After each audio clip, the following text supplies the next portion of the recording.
Praise the lord. యేసుక్రీస్తు నామమున అందరికీ శుభములు. ఎలా ఉన్నారు ప్రియమైన సహోదర సహోదరీమణులారా? దేవుని మహాకృప వల్ల మీరు అందరూ బాగానే ఉన్నారని నమ్ముతున్నాను. సరే, ఈరోజు మనం దేవుని వాక్యంలో ఒక చాలా గొప్ప సత్యాన్ని చూద్దాం. రండి. ఈరోజు వాక్యమేమిటంటే రోమా 5:1. కాబట్టి విశ్వాసమూలమున మనము నీతిమంతులముగా తీర్చబడి మన ప్రభువైన యేసుక్రీస్తు ద్వారా దేవునితో సమాధానము కలిగి ఉందము.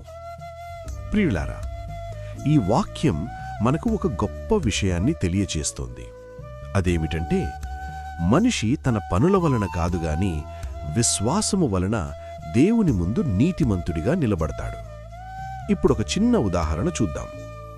ఈ రోజుల్లో చాలామంది సోషల్ మీడియాలో ఒక మంచి ఇమేజ్ చూపించడానికి ప్రయత్నిస్తారు.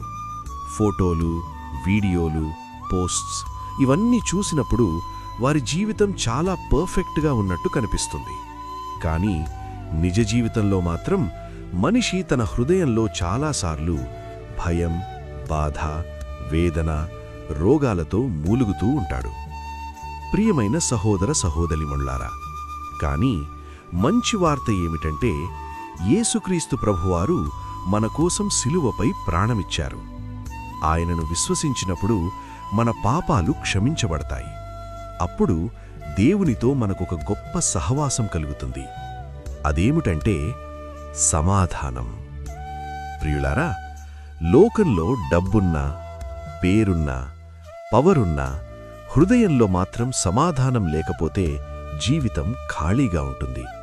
కానీ యేసుక్రీస్తు ద్వారా మనకు దేవునితో నిజమైన సమాధానం లభిస్తుంది.